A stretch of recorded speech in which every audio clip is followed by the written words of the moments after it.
What's up, fellas? My name is Sucker. In today's video, we're going to be talking about the Dallas Mavericks. If you enjoy the video, leave a like rating on it. Check out my socials up there as well. Let's go ahead and get started. Okay, so I came into the offseason for the Dallas Mavericks with expectations, which is always dangerous. I thought that with the situation they were in, with Luka Doncic presumably going to be signing an extension with the team, with them losing in the first round of the playoffs last year, with the possibility and the need for them to get another big-time player and the cap space to be able to do so, they didn't quite have max space, but they could get there.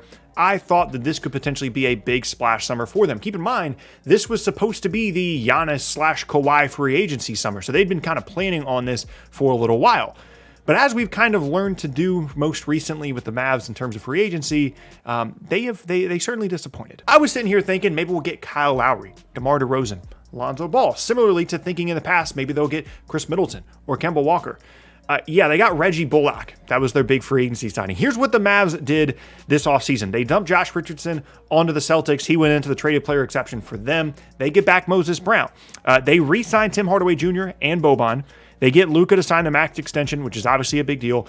They signed Sterling Brown, and then, as I said, their big free agency splash of the offseason, Reggie Bullock, 3 years, $30 million. And Mark Cuban recently has said that he believes the Dallas Mavericks got significantly better this offseason. But did they? No, they did not. Assuming there is no internal growth from anybody in this roster, this is basically the exact same roster that just lost in the first round of the playoffs last year. They're still relying entirely on Luka for perimeter creation. There is still no second star. There's still massive question marks about Kristaps Porzingis and how they're going to be able to guard and defend at least a solid level for either the regular season or the postseason. They were 9th in offense last year after having the best offense in the league the year before. That's awesome. They've got that part figured out.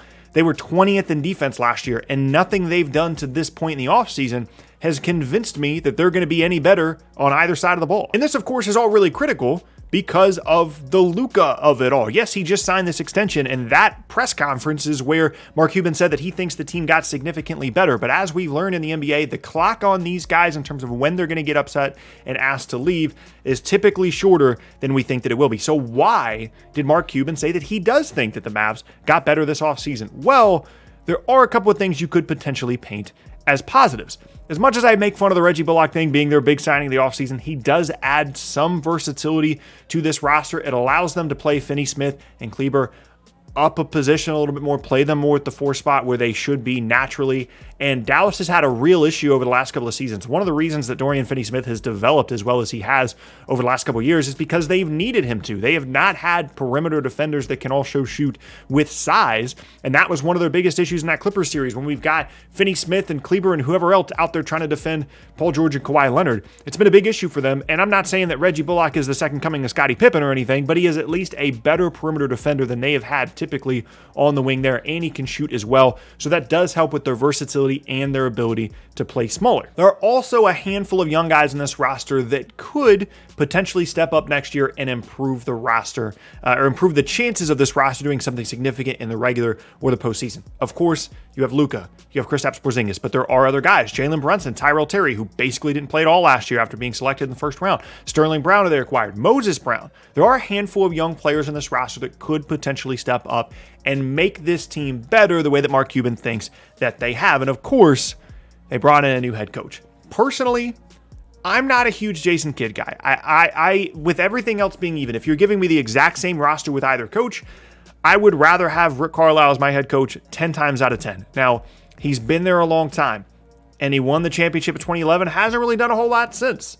I get that, and I understand that, and if you're a Mavs fan and you just become frustrated with Carlisle, I think that's a completely natural thing. But just specifically based off what we've seen out of them as head coaches to this point in their careers, I would much rather have Rick Carlisle. Now, granted, there is something to be said with just having a new voice, having someone else to listen to, especially if you're Luka and you feel like you're constantly listening to Rick Carlisle and there's some friction there, which reportedly there was, and there had to have been for him to leave the Dallas situation with Luka to go to Indiana. Obviously, something had to have been causing some friction there for Carlisle in Dallas. And so maybe it's just a new voice. Maybe it's you add a few pieces, you shift some things around, some of the younger guys get better, you bring in a new coach, and everything's great for Dallas next year. Now, at the end of the day, you could just make a case for continuity here and chemistry and saying that keeping the roster mostly the same will be a huge positive in an NBA world right now that pretty much nothing is the same. It was a very odd season, and you could make the case that just keeping the group together and counting on internal improvement, primarily from Luka, would allow this team to perform better for next season. But I also think we kind of all know where this is leading to, right? A trade of some variety at some point. I would be very surprised if this roster that Dallas has right now is the exact same one that they either start the season with or go into in the second half, going into the second half of the year post-trade deadline. It's very clear that they have a need for another perimeter creator on this roster. No disrespect to Jalen Brunson and Tim Hardaway Jr., but they need another guy. Goran Dragic is a logical choice, someone that has already said publicly he doesn't want to be in Toronto after being signed and traded there in the Kyle Lowry trade. Makes perfect sense from a national team standpoint with him and Luka. I think that would be a really good fit. It's been a rumor for a while. I would be all in on that. I think Goran Dragic is a significant upgrade over any other perimeter, scoring guard that the Mavs have other than Luka and maybe Tim Hardaway Jr. if you count him in that category in terms of his play style.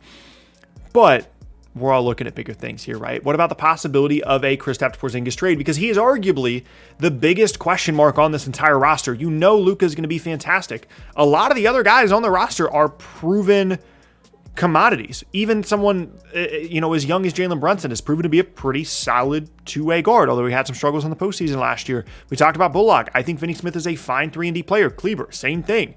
But what are you going to get out of KP during the regular season as well as during the postseason? Is Jason Kidd going to come up with new ways to prioritize his role in the offense to get him more engaged and solve the KP problem there in Dallas? I don't know, but let's just make the case for the moment that he's not able to fix it and they're looking to make a trade. I think there are a lot of things here that make sense for Dallas if they can find a team that's interested in taking on Kristaps Porzingis. And I know it sounds difficult, but I don't think we're at the point yet that everybody is just completely off of Kristaps Porzingis. I think there's a scenario that makes sense for Portland. Let's say that Damian Lillard does get traded. Let's say Dame tomorrow asks out, he doesn't want to be there anymore, and he ends up in New York or Philadelphia.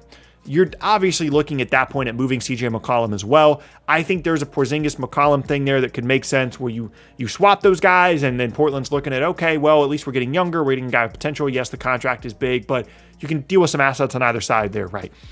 Ben Simmons is another option. He's a guy that you could see playing alongside Luka because even though the spacing would be a problem, doesn't need the ball in his hands. I think that's an interesting fit in exchange for Porzingis. The compensation would be all over the place, though, because of what Morey is asking for Simmons, in addition to how all that would fit with Joel Embiid. But what about kind of a wild card one here? What about De'Aaron Fox? Hear me out. Don't get so upset, Kings fans. De'Aaron Fox is a player that I like. I think he's really good. Not everybody is sold on De'Aaron Fox as like a perennial all-star backcourt player. The Kings are in a weird spot. They've got Halliburton. They've got Davion Mitchell, who's looked awesome in Summer League. Maybe they convince themselves, you know what, the Marvin Bagley thing, it just didn't work. We need a front court guy that we can count on. KP is interesting. You swap KP and De'Aaron Fox. Maybe you get another young player and a pick or two from Dallas. Dallas gets De'Aaron Fox. He's a great perimeter creator for them to take some of the offensive burden off of Luka. And the Kings get KP. They've got their backcourt. They've still got Buddy Hield here that they could potentially move as well or keep him. And they just kind of free up a bit of the log jam at the guard spots there in Sacramento. I think it's at least an idea worth looking at. And if you're Dallas, like I said, yes, the spacing might be a bit of an issue at certain points. But wouldn't you rather have the explosiveness of someone like De'Aaron Fox? Because it's not like Kristaps Porzingis is an all-world perimeter spacer. He does some stuff for you, but he's not been a consistent three-point shooter as of late. I think that is an interesting scenario and a possibility. And I think we're all pretty clear on what all this centers around for Dallas. Outside of the obvious being Luka, everything for Dallas this season and moving forward in terms of their ability to make sure that Luka is happy revolves around Kristaps Porzingis. And if they can get value out of him on the court or via trade and move forward with a roster that makes way more sense. It sucks because I was so excited when these two guys got together, but it clearly just doesn't work. KP wants to be more of a focal point of the offense. Carlisle basically said, go stand over there and shoot. Whether that's the right or the wrong decision, time will tell, but he's clearly not the same guy he was in New York athletically. Clearly the lower body stuff has bothered him, and you have no idea if he's going to continue to be healthy. And if you're Dallas, maybe extreme measures are warranted here in terms of trades. The one other thing to note here is that they do owe their 2023 pick to New York, which means that with the 21 draft having passed, they are not allowed to trade either their 22 or their 24 pick. because the Stepien rule, so the first pick that the Mavs are allowed to trade into the future is 2025. So they can trade 25 and 27 or 26 and 28, whatever the case may be, but they cannot trade as many picks as it might seem like they could. So ultimately, here's where I land with the Mavs. It's fantastic that you got Luka to sign the extension, just as literally every really good rookie in NBA history ever has. Guys like this, they don't leave, they take the money, and then they figure it out later. Maybe Zion will be different. Some people thought Luka would be different. Some people thought Kristaps Porzingis would be different. It hasn't happened yet. You got him to sign the extension. Well done. You got 2 years. I know that sounds harsh. I know that sounds crazy. Generally, that's how it works. Think about the Anthony Davis situation in New Orleans. Granted, they've already had more postseason success in Dallas in the short time that Luka's been there than AD ever had, in New Orleans. Granted, they won a playoff series, but they've been in the playoffs more consistently, whatever. They were an okay team that didn't have a lot of upside. They had some veterans around him, but they never really performed the way that he hoped that he would. All of a sudden, AD's gone. That's kind of where the Mavs are at right now. Granted, the Mavs are a more respected organization than the Pelicans are. They have shown a willingness to spend around Luka. They have shown somewhat of an ability to put some decent pieces around him, and they have way more of a track record of being a competent NBA franchise. And by all accounts, especially now with a new coach, Luka seems happy in Dallas. But you can never be too careful. You can never be too concerned. You can never be too aggressive in improving the roster in a significant way. And Dallas needs to understand that this offseason. This isn't a sigh of relief moment getting Luka to sign this extension. He makes $10 million this year. He's going to be making 35 plus for the next 5 years. You have to make sure that whether it's a KP trade, whether it's getting another star, whether it's prioritizing free agency, you can't just tread water. For a year or two, I'm sure Luka would be fine with the 6-7 seed. Maybe you win a first-round playoff series. But beyond that, you've got to start making some real progress. You've got to get this guy someone else to play with on the perimeter so that he doesn't have to do literally everything. And there are things that Luka can do better. There are things that everybody in this roster can do better. But we know how the NBA works. The onus is not on the player in Luka that has been an MVP candidate for 2 years. The onus is not on him to play better. Everybody knows how good he is.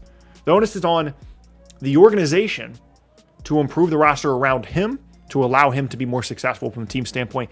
And that is where Dallas is at right now, and they really, really need to understand that. So it was an interesting offseason in terms of the moves that they made and how it sets them up for the future. But it's also an offseason that could potentially be disastrous in terms of not getting someone like Kyle Lowry, DeMar DeRozan, Lonzo Ball to pair with Luka, because the longer you wait to get that guy, the more Luka realizes where the ceiling of this group truly is, which I don't think is as a possible contender for this upcoming season, and the more and more nervous you get about this guy potentially leaving.